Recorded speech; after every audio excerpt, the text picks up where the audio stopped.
tidak selamanya Allah membalas amal saleh kita dan amal buruk kita di dunia. Jadi lebih banyak disimpan ke akhirat. Disitulah butuh percaya.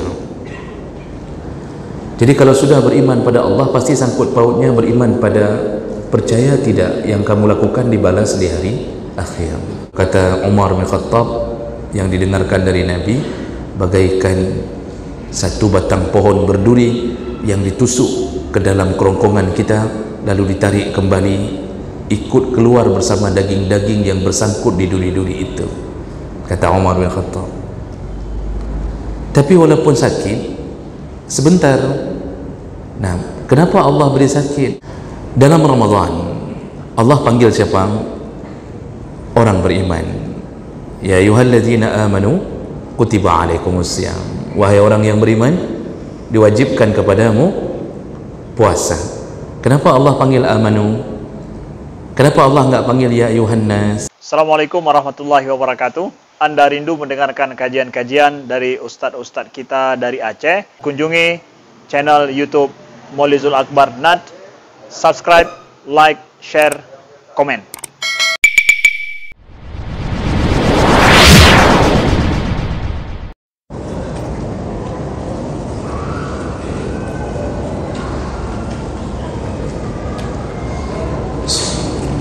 Assalamualaikum warahmatullahi wabarakatuh. Alhamdulillahi rabbil alamin. Hamdan katsiran thayyiban mubarakan fihi. Asyhadu an la ilaha illallah wahdahu la syarika lah. Wa asyhadu anna Muhammadan abduhu wa rasuluhul karim. Allahumma shalli wa sallim ala nabiyyina Mustafa Muhammadin wa ala alihi wa ashabihi ajma'in. Amma ba'd. Rabbi shrah li sadri wa yassir li amri wa hlul 'uqdatam min lisani yafqahu qawli. Segala puji bagi Allah, kemudian salawat dan salam pada Rasulullah, pada keluarga dan seluruh sahabat-sahabatnya, bapak-bapak dan ibu, jamaah salat tarawih, jamaah salat maghrib dan Aisyah yang dimuliakan Allah. Kita sedang membahas tentang fadilah beriman kepada hari akhir. Di pertemuan kita yang lalu kita sudah membahas fadilah yang pertama, yaitu seluruh para nabi dan rasul menjadikan dakwah mereka pada tiga perkara, yaitu pada urusan tauhid, mengesahkan Allah, lalu mengajak untuk beriman kepada hari kebangkitan atau hari akhir, dan mengajarkan akhlak. Tiga perkara ini yang sama di antara semua nabi. Maka beriman pada hari akhir adalah menjadi inti daripada dakwah yang disuruh oleh Allah Subhanahu wa taala kepada para utusannya. Baik, kita sambung berikutnya. Fadilah berikutnya daripada beriman kepada hari akhir, yaitu barang siapa yang beriman kepada hari akhir, maka dia telah beriman kepada Allah Subhanahu wa taala. Maka tidak sah iman seseorang kalau hanya beriman kepada keberadaan Allah tapi tidak beriman kepada hari yang dijanjikan Allah.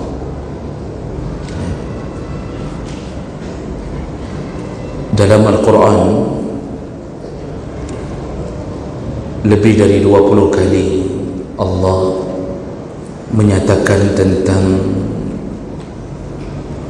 terikatnya antara beriman kepada Allah dan hari akhir, sehingga banyak ayat yang menyandingkan antara iman kepada Allah dan iman pada hari akhir.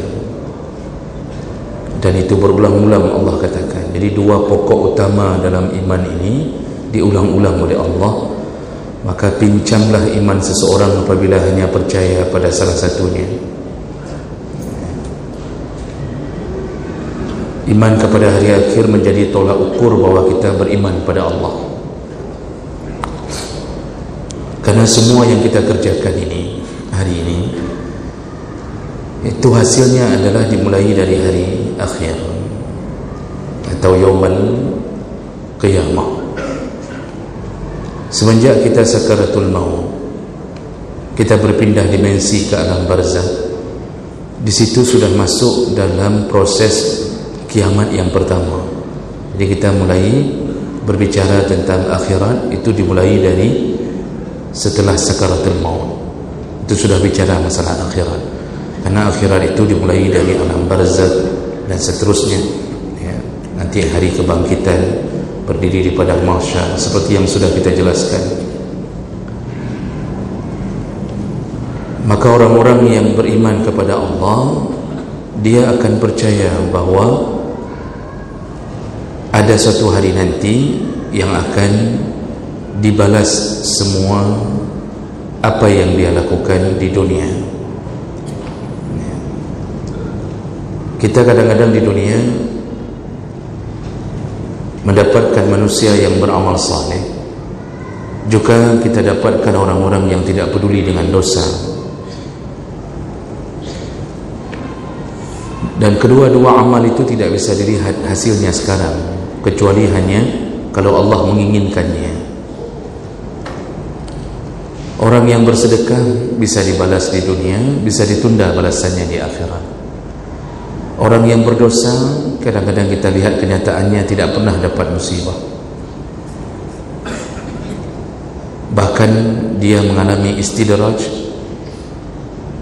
Semakin banyak dosanya, semakin sombong hidupnya, semakin jauh dari Allah, maka semakin bahagia di dunianya. Itu yang sering kita dapatkan. Sudah jadi menteri, pejabat, tidak pernah salat, tidak pernah sedekah, korupsi terus-terusan, rumah 8 tingkat, isteri banyak, anak yang tidak banyak. Itu pelesir di mana-mana, rekreasi di mana-mana, hidupnya bahagia. Ada masalah apa-apa tinggal telefon, diselesaikan. Yang hak menjadi batil, yang batil menjadi hak di tangannya. Mudah urusannya, mau ke mana tinggal terbang. Tiket pesawat tidak perlu mikir, semua sudah masuk dalam SPPD. Mau ngisi minyak, itu tidak perlu pakai barcode, dimudahkan urusan oleh Allah. Padahal ahli maksiat. Makanya tidak selamanya Allah membalas amal saleh kita dan amal buruk kita di dunia. Jadi lebih banyak disimpan ke akhirat. Disitulah butuh percaya. Jadi kalau sudah beriman pada Allah, pasti sangkut pautnya beriman pada percaya tidak yang kamu lakukan dibalas di hari akhir. Dosa tidak pernah dilihat, tidak pernah disentuh, tidak tahu bagaimana bentuknya. Pahala pun tidak bisa dilihat, tidak bisa disentuh, tidak tahu bagaimana bentuknya. Allah hanya menggambarkan saja, dia berdosa, dia berpahala. Bagaimana bentuknya, bagaimana Allah balas, kita pun tidak tahu. Disitulah fungsinya iman. Makanya iman itu sempurna, bukan hanya percaya pada Allah, tapi percaya pada janji Allah bahwa kita akan dibangkitkan di hari akhir. Jadi ini menjadi salah satu kelebihan bagi orang beriman. Ya, dia membuktikan imannya dengan percaya kepada semua yang Allah janjikan nanti. Banyak ayat-ayat yang Allah sandingkan dua kalimat ini. Itu lebih daripada 20 ayat. Di antaranya saja dalam surah Al-Baqarah 62 Allah katakan innal ladzina amanu wal ladzina hadu wan nasara was-sabiin man amana billahi wal yawmil akhir wa 'amila salihan falahum ajruhum 'inda rabbihim wala khaufun 'alaihim wala hum yahzanun. Apa kata Allah? Sesungguhnya orang yang beriman, kemudian orang-orang yang dari golongan Yahudi, Nasrani dan Sabi'in. Kita telah informasikan Sabi'in itu orang yang punya agama yang baru. Jadi ada Sabirin, ada Sabi'in yang hak, yang benar, ada Sabi'in yang sesat. Dulu Nabi disebut Sabi'in. Abu Lahab mengatakan huwa Sabi', Nabi itu pembohong juga Sabi', juga pembawa agama baru. Itu Sabi' yang benar, Sabi' yang hanif, dia mendapatkan agama baru yang benar, disebut juga Sabi'. Makanya agama sebelum Nabi kita datang, sebelum dibangkitkan menjadi Nabi, jahiliyah itu kan berprinsip paganism, iaitu penyembah berhala. Makanya Nabi disebut Sabi', pembawa agama baru. Nah, kalau sudah Nabi datang lalu kita masih membawa agama baru, berarti juga disebut Sabi', tapi Sabi' yang tersesat.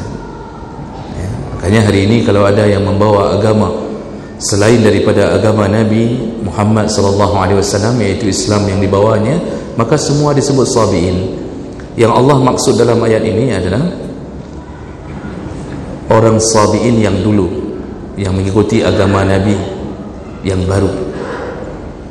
Baru dalam arti kata nama, kalau ajarannya dari Nabi Adam sama. Apa kata Allah? Mereka itu yaitu man amana billahi wal yawmil akhir, yaitu yang beriman kepada Allah dan hari akhir. Wa amila salihan, lalu mereka beramal saleh, maka mereka mendapatkan pahala di sisi Tuhannya. Fala khaufun, mereka tidak akan mengalami rasa takut. Ini maksudnya rasa takut ketika dipanggil Allah Subhanahu wa taala. Jadi orang yang beriman pada Allah hari akhir memang sudah tahu dia akan berpindah, sudah tahu dan yakin bahwa dunia ini hanya sementara. Kalau bukan duluan dia yang meninggalkan dunia, maka dunia yang meninggalkan dia. Perasaan dan keyakinan ini membuat dia siap. Makanya kita yang sudah terkapar di atas kasur, tinggal tunggu-tunggu waktu, itu kita siap. Mulut kita mulai terus memperbanyak zikir, mengingat Allah, dan tidak ada rasa takut. Walaupun kita tidak bisa menandai kapan malaikat muncul di hadapan mata kita, tapi rasa takut itu dibuyarkan dengan setelah ini selesailah perjuanganku, setelah ini sudah cukup setruk ini, setelah ini kita istirahat, setelah ini tidak ada lagi salat, tidak ada lagi pengajian, tidak ada lagi bayar zakat, tidak perlu lagi salat tahajud, tidak perlu lagi jaga-jaga salat duha, salat witir. Rasa takut itu tidak ada. Cukup dia hanya mengatakan dalam hatinya Allah akan balas semua kesalehannya. Maka ketika datang malaikat maut pun tidak membuat rasa takut bagi orang yang beriman pada Allah dan hari akhir. Kan hadis riwayat Ahmad bin Hanbal mengatakan malaikat maut kalau datang menjumpai orang saleh yang mau dicabut nyawanya, mereka datang dengan wajah yang bersih, putih, tampan, dengan membawa kain kafan yang wangi sekali. Datangnya berombongan, lalu salah satu di antara mereka baru berdiri di samping kepala orang yang mau diambil ruhnya.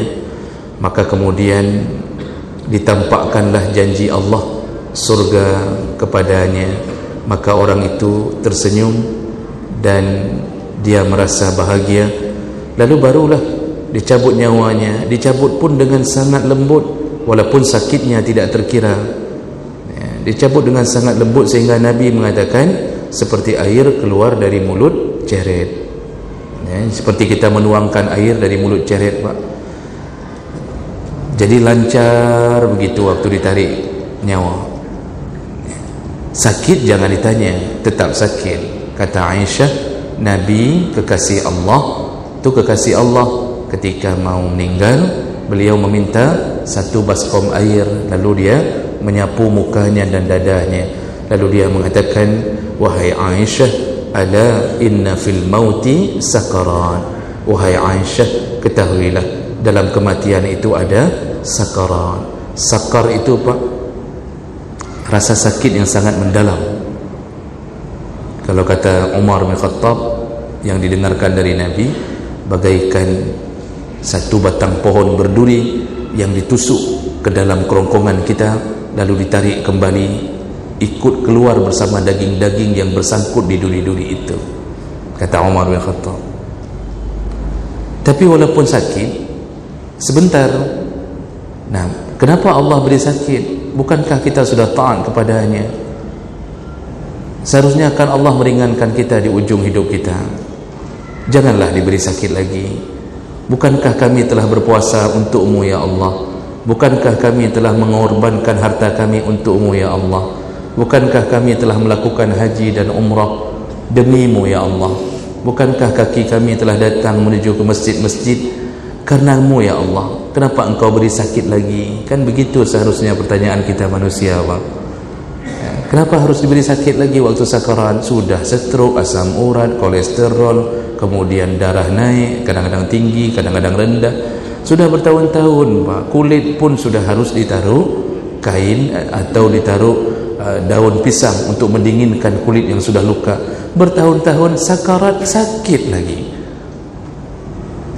Nah, disinilah yang harus dipahami. Inilah puncak kasih sayang Allah. Allah ingin menghabiskan sisa-sisa dosa dengan sakit yang terakhir ini. Jadi seperti orang dibetot oleh Allah dosa yang terakhir, ya. Jadi diambil dosa terakhirnya dengan diberi sakit yang luar biasa. Selesai sudah. Setelah itu selesai, istirahatlah kita. Nah, jadi jemaah maka Allah, kata Allah, orang yang beriman pada Allah dan hari akhir, persiapannya itu selalu, sehingga tidak ada khaufun alaihim, tidak ada rasa takut. Dia selalu bersiap-siap. Dia cuma menunggu kapan muncul malaikat, kapan muncul malaikat. Nah, itu yang tidak dijadwalkan. Itu yang tidak dijadwalkan. Maka bersiaplah selalu. Wa tazawwadu fa inna khairaz zad at-taqwa. Bersiap-siaplah dengan membawa bekal. Jadi selalu harus ada bekal. Dan sebaik-baiknya bekal, kata Allah, adalah at-taqwa, yaitu ketakwaan. Tinggalkanlah larangan Allah, lakukanlah perintahnya. Itulah sebaik-baik bekal. Kita pulang dari masjid, kecelakaan, meninggal di tengah jalan. Apa yang kita bawa? Yang dari masjid tadi kita sudah bawa, yang kita sedekahkan kita sudah bawa. Nah, ini makanya tidak menimbulkan rasa takut berkepanjangan. Berbeda kepada orang yang tidak beriman pada Allah dan hari akhir. Tiba-tiba melihat malaikat yang tidak pernah dia duga sebelumnya.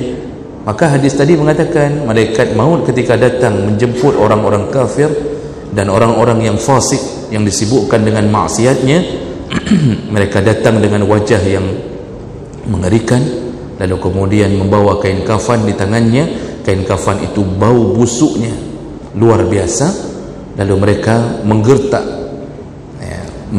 nyawa, menggertak ruh dengan mengatakan keluar. Jadi bukan ditarik baik-baik, digertak dulu. Ruh begitu melihat malaikat maut datang, mana ada cerita. Disitulah terkumpulnya rasa takut, karena dia tahu ternyata ada kehidupan setelah ini. Jadi itu akan berefek pada iman. Maka iman itu penting sekali dalam menjalani sisa-sisa hidup kita. Lalu Allah mengatakan walahum yahzanun, tidak ada rasa takut dan juga tidak ada rasa sedih. Sedih apa? Tidak sedih dengan keluarga yang kita tinggalkan, kita tidak sedih. Istri yang kita tinggalkan, kita tidak bersedih. Kenapa? Karena kita tahu bahwa kita telah mempersiapkan mereka untuk bertemu kembali dengan kita setelah hari akhir nanti. Kita sudah siapkan anak-anak yang akan menjadi gaji pensiun kita. Jadi saham investasi mengirimkan seluruh kebaikan mereka pada kita. Sudah capek kita didik mereka 20 tahun, 25 tahun, sampai kita nikahkan anak-anak perempuan kita dengan seorang suami yang saleh, dibimbingnya anak kita dalam kebaikan. Seluruh kebaikan mereka menjadi saham kita berikutnya. Jadi putuslah amal anak Adam, tinggal 3 perkara. Salah satunya waladun salihun yad'ulah, anak yang saleh yang selalu mendoakannya. Maksud mendoakan yang selalu berbuat baik lalu menjadi doa untuknya, menjadi kebaikan. Maka inilah hebatnya orang-orang yang beriman kepada Allah dan hari akhir. Jadi karena ada konsep dibangkitkan, kita persiapkan nina, kita nanti mati, nanti kita berkumpul kembali, maka bersiap-siaplah. Janganlah seorang di antara kalian akan masuk neraka lalu kami berada di surga. Jangan satu orang pun kita nanti akan begini-begini. Itu kan konsep iman. Dalam hal-hal apapun Allah Subhanahu wa taala sering mengaitkan antara iman kepada Allah dan hari akhir. Nabi Ibrahim pernah berdoa melalui surat Al-Baqarah 126, wa idz qala Ibrahim rabbi ja'al hadza baladan amina warzuq ahlahu minas samarat man amana minhum billahi wal yawmil akhir. Kembali disebutkan beriman pada Allah dan hari akhir. Jadi Nabi Ibrahim mengatakan, ya Allah, ya, suburkanlah, ya, jadikanlah negeri ini negeri yang aman, baladan amina, lalu berilah rezeki kepada penduduknya, yaitu dengan buah-buahan yang subur, yang banyak, dan itu semua Allah peruntukkan untuk mereka yang beriman kepada Allah dan hari akhir. Jadi orang yang beriman pada Allah hari akhir, di dunia Allah berkahi, di akhirat lebih, dia dapatkan lebih daripada apa yang dia usahakan di dunianya. Nanti ketika kita masuk surga, salah satu keindahan surga itu adalah buah-buahan. Ya. Kalau kita buka surah Al-Waqi'ah, saya lupa nomor ayatnya, kan waktu Allah mengatakan salah satu kenikmatan surga bagi yang dulu yakin bahwa ada surga, kita akan berjuang masuk surga. Nanti di surga Allah wujudkan iman itu. Allah berikan benar-benar seperti angan-angan kita. Apa kata Allah? Allah katakan wa fakihatim mimma yatakhayyarun. Nanti salah satu kenikmatan surga adalah diberikan buah-buahan yang mereka yatakhayyarun, mereka suka-suka memilihnya. Dalam bahasa Arab, kita yang kalau belajar bahasa Arab di pesantren itu yang kita tahu memilih itu ikhtara, yakhtaru, yaitu memilih. Nah, jadi aku memilihmu, misalnya ana akhtaruka untuk menjadi pimpinan kami, itu bahasa biasa, memilih. Tapi Allah tidak pakai kalimat ikhtara. Allah memakai tasydid dengan gaya bahasa yang berbeda, dan itu dipahami oleh orang-orang yang belajar saraf dan nahwu. Allah pakai yatakhayyar. Ciri-ciri bahasa Arab, bertambah huruf bertambah maknanya. Apa maksud yatakhayyar? Kalau bapa dan ibu buka tafsir, ternyata salah satu kenikmatan di surga bagi yang beriman pada Allah dan hari akhir, buah-buahan saja itu kita belum pilih buahnya, memilih saja sudah nikmat, memilih saja sudah nikmat. Kita Pak kalau pilih di dunia, misal ke pasar impres nih, paling ada berapa buah yang kita pilih? Paling kan jeruk, itu pun udah agak lembek-lembek. Lalu di samping jeruk ada salak kecil-kecil, nggak bisa dibuka kulitnya. Lalu di samping itu ada anggur, itu pun sudah dalam keadaan berkerut-kerut. Lalu kemudian di sampingnya ada kates atau pepaya. Paling itu sirsak minggu itu nggak ada. Durian sedang tidak musim, karena durian biasanya sama dengan musim rambutan. Berarti kalau durian nggak ada, rambutan nggak ada. Manggis apa lagi? Jadi waktu kita milihnya aja malas, lewat, datang lagi di tempat lain. Ada dua, yang ada kates, nggak ada jeruk. Jadi milihnya aja malas. Di surga yatakhayyarun, kata Allah, mereka itu milihnya aja sudah jadi kenikmatan, bingung mau milih mana, saking banyaknya pilihan, ribuan pilihan. Silahkan pilih, kata Allah. Jadi kita sibuk dengan memilih, belum makan, milih saja sudah nikmat. Apalagi ibu-ibu, kalau sampai di surga itu bingung untuk memilih yang mana itu. Jadi Masya Allah, makanya kekuatan iman itu yang mewujudkan janji Allah kepada orang yang yakin pada janji Allah Subhanahu Wa Taala. Lalu Allah sambung, walahmi tayrin mimma yashtahun, dan mereka nanti diberikan Allah di surga daging-daging dari burung-burung yang mereka inginkan. Kita nanti lihat, Allah kan tadi menyebut daging burung, ya. Jadi misal di surga itu dipenuhi dengan burung. Lalu kemudian Allah pakai kalimat mereka yang mereka inginkan bagaimana? Kita apa?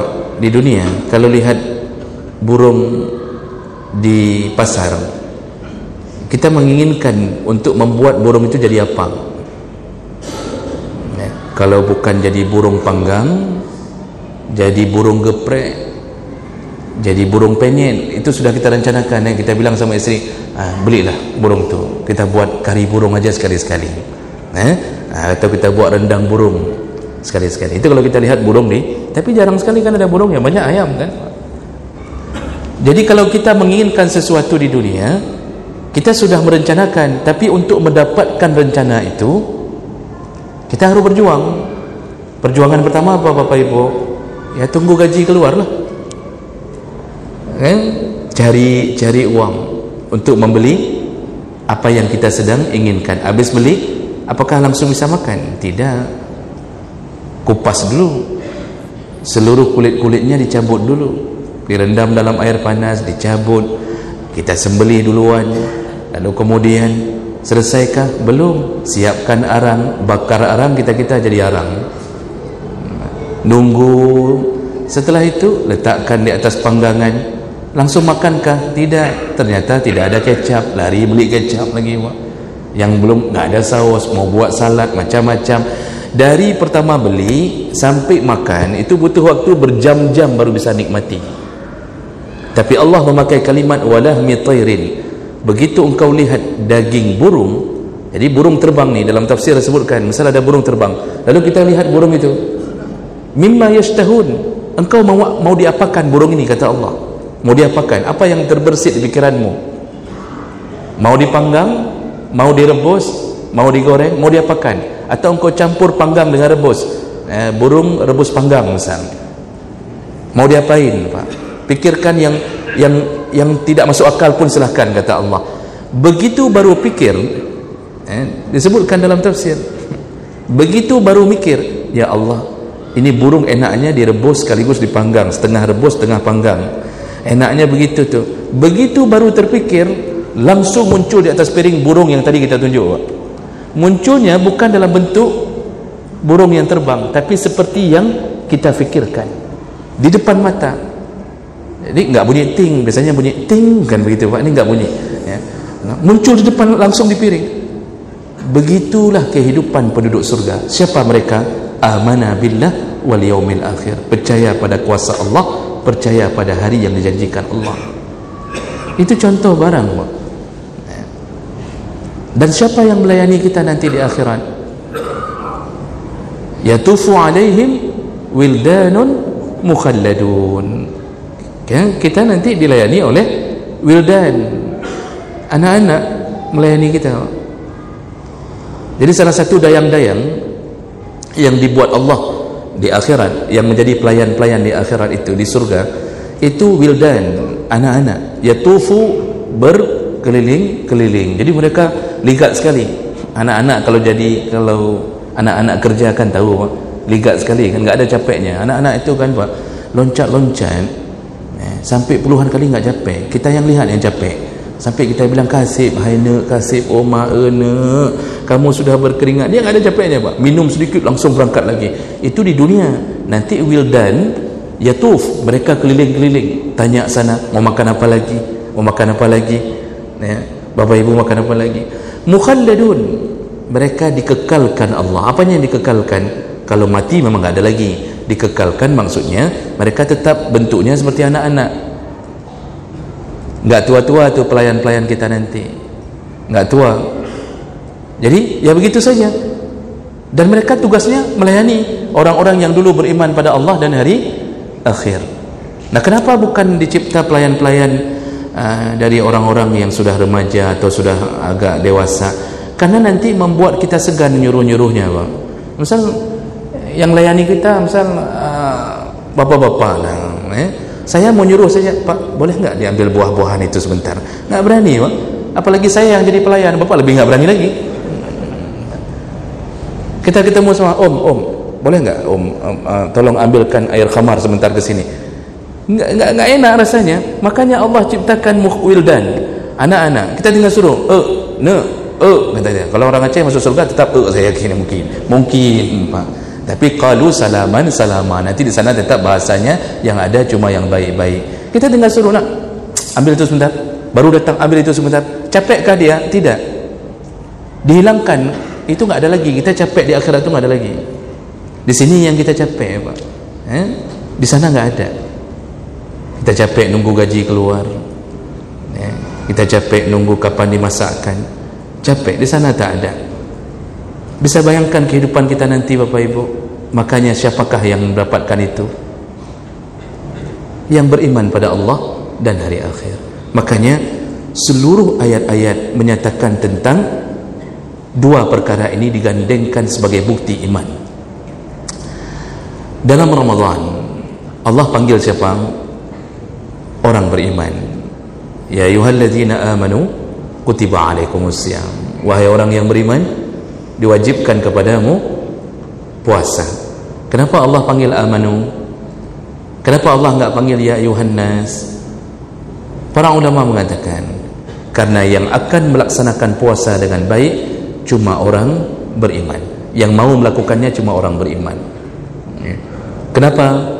Karena dia berharap balasan dari Allah nanti di hari akhir.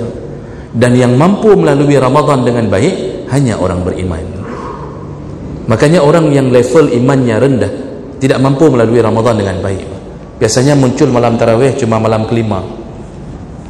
Itu malam kelima terpaksa buat tenda di luar-luar menasah, buat tenda semuanya. Malam ke-6 tenda cabut. Malam ke-7 menasah dikecilkan. Malam ke-30 imam sama makmum satu orang tinggal. Kenapa yang lain pergi?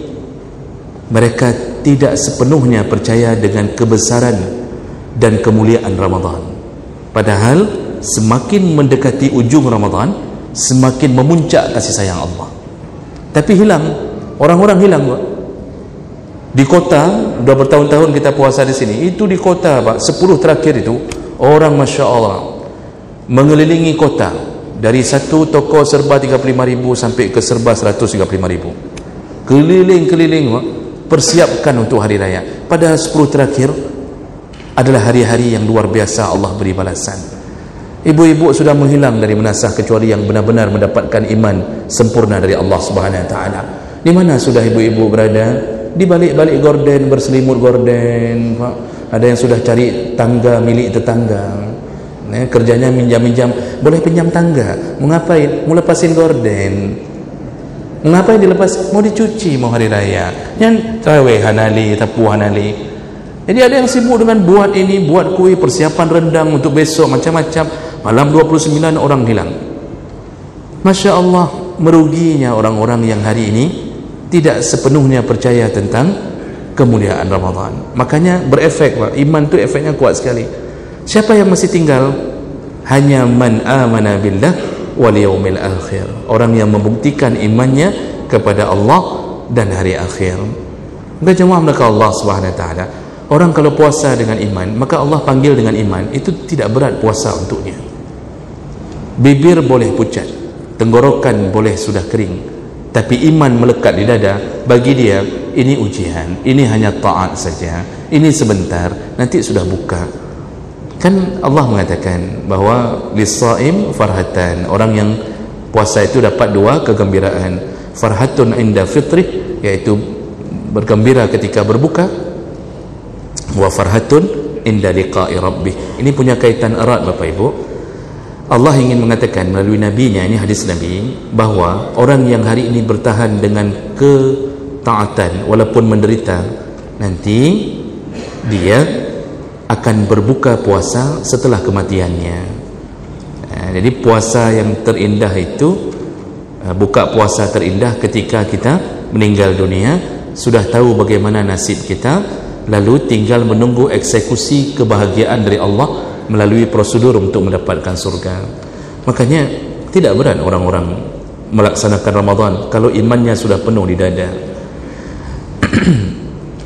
Orang yang melakukan puasa dengan baik, kan Nabi mengatakan, ada 3 hadis yang menyebutkan dengan kalimat-kalimat yang sedikit berbeza. Man shama ramadhana imanan wahtisaban. Kembali disebut iman. Siapa yang puasa Ramadan dengan iman, wahtisaban, lalu berharap-harap pahala dari Allah atau berjaga-jaga, apa yang Allah berikan? Ghufira lahu ma taqaddama min zambi, diampunkan segala dosa-dosanya yang telah berlalu. Bapak Ibu yang Allah muliakan, orang yang masuk dalam Ramadan dengan iman penuh ini, ketika dia melakukan Ramadan, apa yang Allah perintahkan dia lakukan, apa yang Allah larang dia tinggalkan. Dia berjaga-jaga untuk bisa mendapatkan angan-angannya masuk ke surga. Maka ketika kita masuk Ramadan, kita harus tahu yang membatalkan puasa itu apa saja.